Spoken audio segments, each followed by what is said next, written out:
Well, Chapter 3 of Umineko has come to a close, and it was just as amazing as everyone told me. With more bonkers magical elements than ever, the introduction of awesome new characters such as Ronove, Ava Torice, and Angie, and a twist ending I could have never seen coming, this chapter certainly gave me a lot of content to talk about. Almost too much. And while it is arguably the easiest chapter so far, in that it has given us actual concrete evidence pointing to human culprits in the Rokenjima massacre, there are still many questions I had by the end. And of course, with questions comes theories, which you're all here for. Also, I'll start off by saying I won't bother delving too much into solving the actual epitaph, as I've been told it's based on wordplay that requires at least some knowledge of Japanese to work out. So in that instance, I don't have the faintest clue on where to start. From this chapter, we now know for a fact that the gold exists, the epitaph can be solved, at least some of the murders have been confirmed to be committed by at least one human, in this case Ava, and that she had Hideyoshi as an accomplice. Whether he was only used to provide Ava with alibis or he participated in murder as well is still a mystery, but I have some ideas as to what happened. I'm going to break down in simple terms who I think Ava killed, who she didn't, and the ones I'm unsure of, and then I'll go into more detail about why and how she did it, and who may be behind the other murders.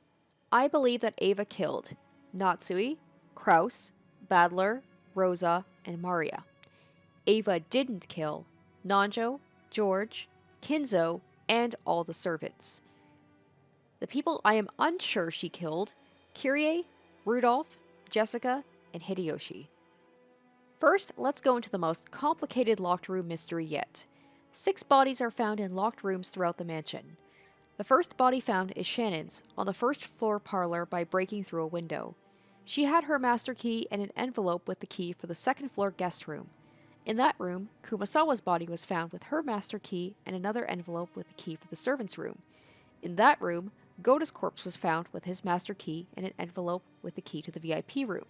In that room, Genji's corpse was found with his master key and an envelope with the key to the boiler room. In that room, Kinzo's body was found with the key to the chapel. Finally, inside the chapel, Cannon's body was found with his master key and the key to the parlor, which closed the circle. I don't find it likely that Ava killed the servants simply because I can't think of a motive. For now, my pick for those falls to Shannon. Perhaps her and Nanjo were working together for some reason. She may have drugged Kinzo and the other servants with something slipped in their tea, perhaps with drugs provided by Nanjo, and the two of them set up the locked room puzzle. She was the first to be found, and Nanjo lied and said she was dead, and as the rooms were locked up so the crime scene wouldn't be disturbed, this gives Shannon free rein to come and go as she pleased. Kinzo is once again found in the boiler room burned to death. This is one of the only murders that I could remember being a repetition from another chapter. The question is, why? In one of my previous theory videos, I stated that Kinzo could have possibly been burned to hide his identity, and he could still be alive hiding out somewhere on the island. But now I'm wondering if there's another reason why only Kinzo's body has to be burned. Perhaps to hide the true cause of his death? Was he killed before the Twilight killings began? Maybe by Kraus and Natsui so Kraus would be able to take over as the family head, but the introduction of the witch's game threw his plan into disarray, so he quickly burned the body to hide the evidence. However, Kraus and Natsui were in the dining room with the other siblings all night, so that seems unlikely. Let's move on to the second Twilight, Rosa and Maria. This one is the easiest to pin on Ava. We have possibility and motive. Rosa found the gold as well, and therefore was a threat to Ava, and Maria was an unfortunate witness. Ava herself may have accidentally given away exactly how it happened when she speculates someone attacked Rosa to try and take her gun, which caused Rosa to fall onto the spiked fence, and Maria was strangled. This was shown rather extravagantly from the witch's point of view, where Beato impaled Rosa onto the fence and gave Maria a merciful death by marking her neck, aka strangulation. This was confirmed by Nanjo and the Red Truth as the true causes of death. And because it was a spur-of-the-moment act, Ava may have panicked and ran away, leaving the gun at the scene. Now the 4th through 6th Twilight is where it gets interesting. I have 2 possible theories on how this went down, which is why I put Kyrie, Rudolph, and Hideyoshi as unsure victims of Ava. The first scenario is that only Kyrie, Rudolph, and Hideyoshi went to the mansion. Kyrie confronted Hideyoshi about the cigarette butt. The three of them got into a shootout, and all three died without Ava's knowledge.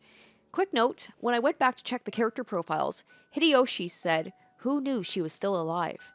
Is this a reference to him shooting Kyrie and thinking she was dead, but Kyrie shot him before she too died? Ava's reaction to seeing Hideyoshi's body seemed sincere, which is why I'm hesitant to claim she killed him. The other possibility is Ava realized Hideyoshi leaving to get food with Rudolph and Kyrie was a trap, so she followed them, planning to kill only Kyrie and Rudolph. However, when she did, Hideyoshi confronted her on why she had to kill them. It is imaginable he was willing to cover for Rose's death since she knew of the gold, and Maria was an unfortunate witness who had to be silenced, but he didn't understand why she had to kill Kyrie and Rudolph as well. So the two argued, and Ava accidentally killed Hideyoshi. This can be seen from Ava Torice's point of view, where she claimed she had no choice but to kill him when Hideyoshi got mad at her, and said the Ava I know wouldn't do this. This might have been the point where she snapped and started to believe she was actually a witch.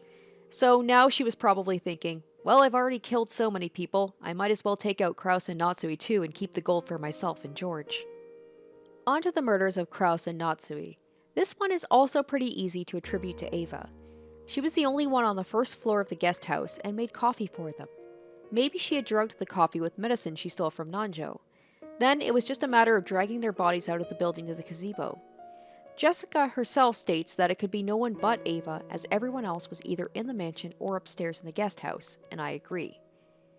So now let's move on to the deaths of George and Nanjo, the two deaths that I'm positive Ava didn't do.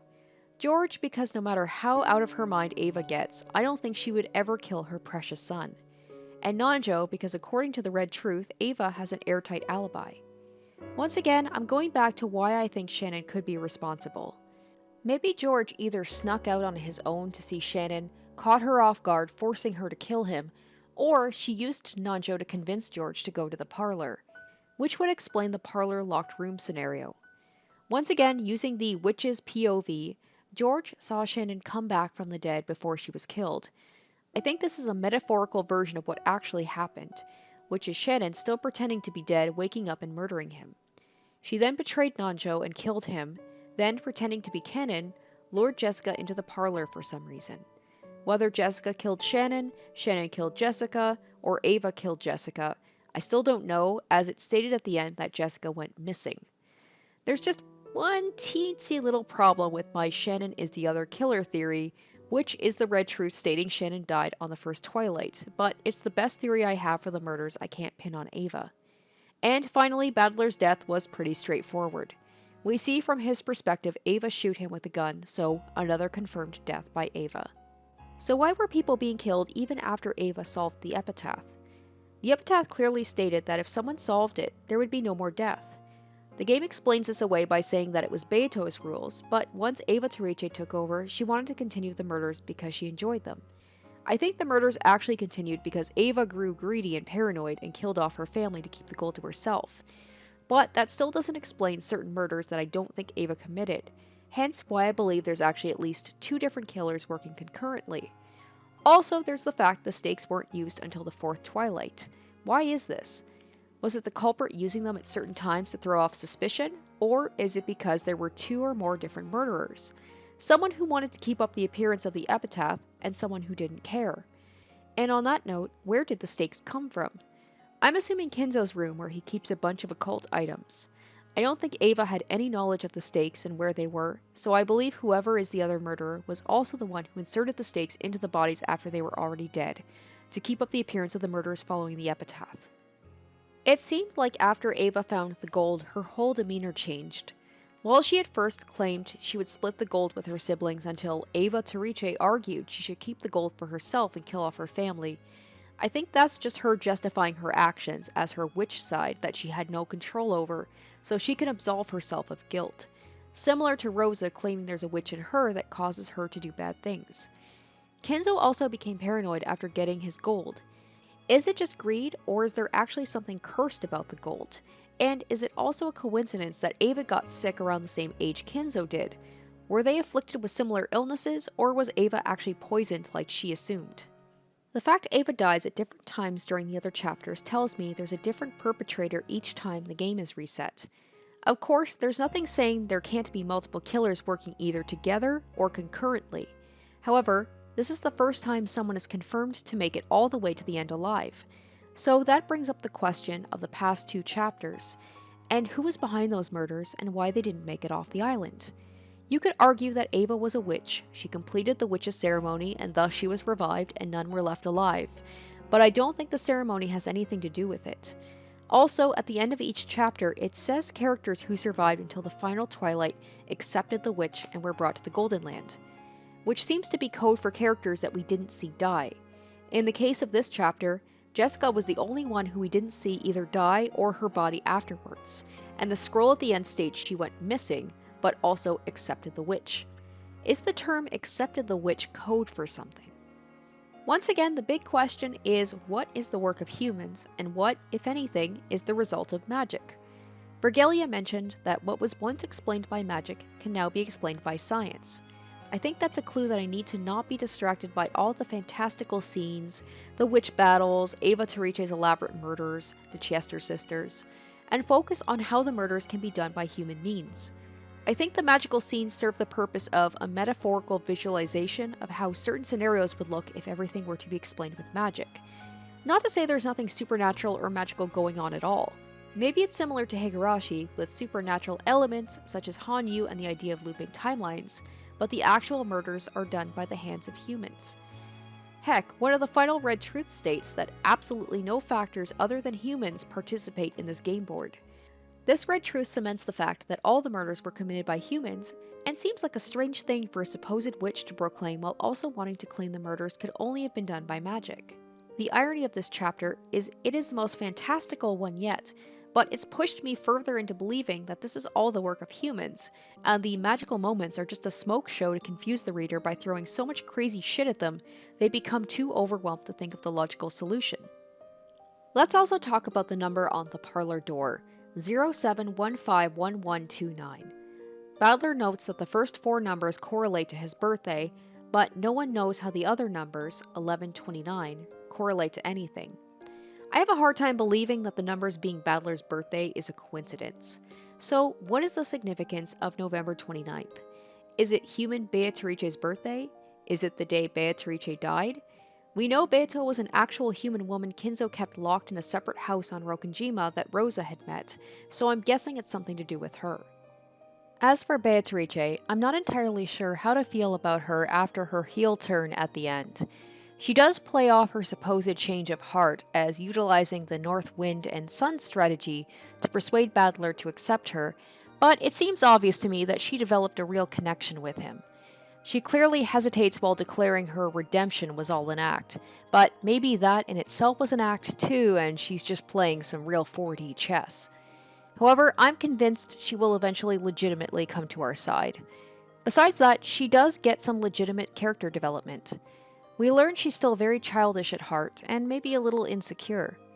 Speaking of witches, this chapter really expanded on the inner workings of the rules of the witches' world. We learn of how succession works, the difference in rank, and how a lady needs to vouch for you, which Lambda Delta mentioned in the tea party that she's the one who vouched for Beato, and could take away Beato's power if she wanted to.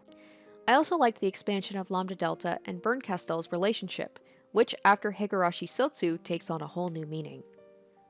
Finally, we have the introduction of who I think will become one of my favorite characters, Angie.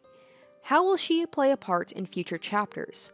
It's unlikely a 6-year-old Angie will suddenly appear in the real world and go to the conference, so my guess is she'll appear in the meta world to help Badler now that he has no one on his side with Beato and Virgilia showing their true selves. And as she has some knowledge of the events after October 5th, 1986, Angie may be key into helping us fill in some of the gaps of what happened. Either way, I am definitely excited to see more of Angie in the future. And with that, my theory video for Chapter 3 is done. I know I focused very heavily on the murder aspects of this chapter and didn't delve too much into other things, but after the last chapter where I felt overwhelmed and unable to come up with many ideas, it was nice to come up with theories that felt, in my mind, somewhat logical and possible. And as I'm about to embark onto Chapter 4, I'm excited to see what the game will throw at me next. Will there be more answers? Who will be the culprit this time? How will Angie come into play in this game board? What will Beato have in store for us next? I can't wait to see, and I hope you're all excited too. Thank you so much for checking out my theory and discussion video for Chapter 3. Let me know in the comments what your theories are if this is your first time experiencing Umineko as well, and look forward to Chapter 4 starting next Friday. Until next time, bye. Special shout out to my top tier patrons: Nana, Sparky, Dumbass Loser, Tequila Mockingbird, Puncake G, Joel Ostman, Harry Gazif, Asborn Kennedy, Icognito, and Jared Fan.